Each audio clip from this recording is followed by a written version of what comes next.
नमस्कार दोस्तों, स्वागत है आपका हमारे सनातन जर्नी यूट्यूब चैनल में। दोस्तों आज का टॉपिक है हमारा, क्या ब्राह्मण मांस खाते थे।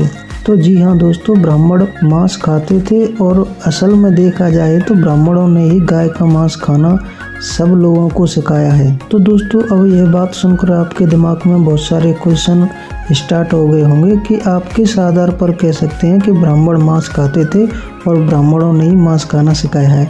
तो जी हाँ दोस्तों, हमारे पास पूरी तरीके से और एविडेंस हैं, सबूत हैं, उनके आधार पर हम आज सिद्ध करने वाले हैं कि ब्राह्मण धर्म ग्रंथों के अनुसार गाय का मांस खाते थे। और दोस्तों टॉपिक की ओर चलने से पहले ये दिखा देते हैं लीगल डिस्क्लेमर, जैसा कि हमारा उद्देश्य साइंटिफिक टेम्परामेंट को इंक्रीज करना, किसी भाई की धार्मिक भावनाओं को ठेस नहीं पहुँचाना और समाज में फैली कुरीति या अंधविश्वास व पाखंड को बढ़ावा देने वाली कथा कहानियों की सच्चाई को सबके सामने लाना। आइए दोस्तों चलते हैं टॉपिक की ओर। दोस्तों आज हम कुछ धर्म ग्रंथों से कुछ ऐसे श्लोक उठाकर दिखाने वाले हैं आप लोगों को, जिससे स्पष्ट हो जाएगा कि ब्राह्मण गाय का मांस पूरी तरीके से खाते थे। दोस्तों ऋग्वेद में इंद्रदेव इसी गौवध की ओर संकेत करते हुए कहते हैं, ये है ऋग्वेद के 10वें मंडल के 86वें सूक्त का 14 नंबर का श्लोक है। दोस्तों मैं संस्कृत नहीं पढ़ूंगा, खाली हिंदी अनुवाद पढ़ूंगा, क्योंकि संस्कृत पढ़ूंगा तो ज़्यादा टाइम लगेगा और वीडियो भी लंबी हो जाएगी। तो इससे अच्छा है कि मैं हिंदी अनुवाद पढ़ के आपको सुनाऊंगा और आप पुश करके वीडियो को और ये संस्कृत पढ़ सकते हैं अगर पढ़ना चाहें तो। अर्थात मेरे लिए इंद्राणी द्वारा प्रेरित यज्ञकर्ता लोग 15-20 बैल मार कर पकाते हैं, जिन्हें खाकर मैं मोटा होता हूँ। अब दोस्तों आप लोगों को पता है कि यज्ञ कौन करता था? यज्ञ ब्राह्मण ही करते थे और वे 15-20 बैल कर मार कर पकाते थे। और इंद्र कहता है कि जिन्हें मैं खा कर के मोटा होता हूँ। और दोस्तों क्या कहता है? वे मेरी कुक्षियों को सोमरस से भी भरते हैं।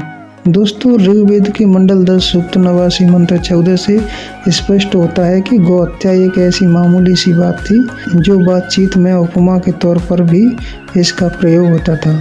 और दोस्तों देखिए आगे एक और श्लोक है, अर्थात हे इंद्र, जैसे गौहत्या के स्थान पर गौएं काटी जाती हैं, वैसे ही तुम्हारे इस अस्त्र से मित्र द्वेषी राक्षस लोग कटकर पृथ्वी पर सदा के लिए सो जाएं। दोस्तों यहाँ भी गौहत्या यानी कि गाय काटने का जिक्र आता है। और दोस्तों इसके बारे में स्वामी दयानंद भी कुछ कहते हैं, तो उसको भी देखो। स्वामी दयानंद ने 1875 में छपे सत्यार्थ प्रकाश में इसी गोमेद के विषय में लिखा था, जहाँ गोमेद आदि यज्ञ लिखे हैं वहाँ पशुओं में नरों का मरना लिखा है, क्योंकि जैसे पुष्ट बैल आदि नरों में है, वैसे गो आदि नहीं होते। जो बंध्या गाय होती है उसका भी गोमेद में मरना लिखा है। दोस्तों स्वामी विवेकानंद भी कहते हैं जो बंध्या गाय होती है ना, उसका भी मरना लिखा है गोमेद यज्ञ में। और दोस्तों इसको आप चेक भी कर सकते हैं, सत्यार्थ प्रकाश सन 1875 में पृष्ठ संख्या 303 पर, दयानंद भाव चित्रावली पृष्ठ संख्या 28 पर लिखा है। और दोस्तों वीडियो को अभी छोड़ करके मत जाएं, क्योंकि यहाँ से आगे भी मैं इससे भी खतरनाक श्लोक दिखाने वाला हूँ, जिनको आप देखकर दंग रह जाएंगे कि ये क्या बीमारी लिखी हुई है। तो दोस्तों वीडियो को पूरा देखें, क्योंकि आप किसी के सामने कहेंगे कि वेदों में गौ हत्या हिंसा की बात आई है, तो कोई भी व्यक्ति आपके सामने सवाल खड़े कर देगा और आपसे पूछेगा कि किस आधार पर आप कह सकते हैं कि वेदों में हिंसा और गौ हत्या की बातें हैं।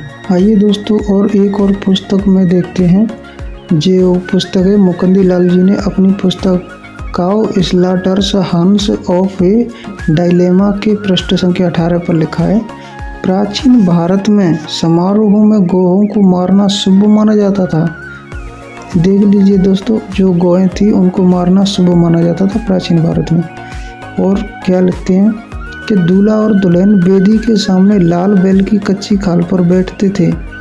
वह खाल उस अवसर पर मारे गए बैल की ही होती होगी, जिसे उस अवसर पर खाने के लिए मारा जाता था। ऐसे ही राज्याभिषेक के समय भावी राजाओं को लाल बैल की खाल पर बैठाया जाता था। दोस्तों जो बैल खाने पीने के लिए जो मारे जाते थे उस समय, और राज्याभिषेक के समय पर भी जो बैल मारे जाते थे उनकी खाल पर बैठाया जाता था। और जो शादी होती थी तो वहाँ पर जो वेद मंत्र वगैरह पढ़ता था ब्राह्मण, उस वेदी के सामने दूल्हा दुल्हन को भी उसी बैल की कच्ची खाल पर बैठाया जाता था। और दोस्तों आगे लिखा है, अन्न प्राप्ति की कामना से जो यज्ञ किए जाते थे उनमें इंद्र के लिए बैल पकाए जाते थे, ऐसा ऋग्वेद से पता चलता है। दोस्तों ये भी श्लोक देख सकते हैं आप, ऋग्वेद के 10वें मंडल के 28वें सूक्त के 3 नंबर का श्लोक है। अर्थात हे इंद्र, अन्न की कामना से इस समय तुम्हारे लिए हवन किया जाता है। उस समय यजमान जल्दी जल्दी पत्थर के टुकड़ों पर सोम रस तैयार करते हैं, उसे तुम पीते हो। यजमान बैल पकाते हैं, तुम उन्हें खाते हो। तो दोस्तों यहाँ भी इंद्र बैलों को, गायों को खाने की बात आती है, चर्चा आती है। ऋग्वेद के 10वें मंडल के 28वें सूक्त के 3 नंबर का श्लोक है।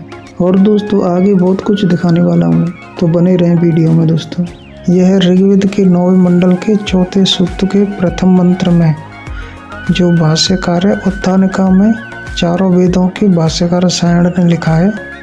अर्थात ब्राह्मण वृषभ कहते हैं बैल को मारकर उसके मांस से भिन्न भिन्न देवताओं के लिए आहुति देता है। उसके बैल की प्रशंसा और उसके अंगों में से कौन कौन सा अंग किस किस देवता के लिए प्रिय है, इसका विवेचन किया गया है। और बैल की बलि देकर हवन करने के महत्व का व उससे प्राप्त होने वाले श्रेय का वर्णन किया गया है, आप देख सकते हैं दोस्तों।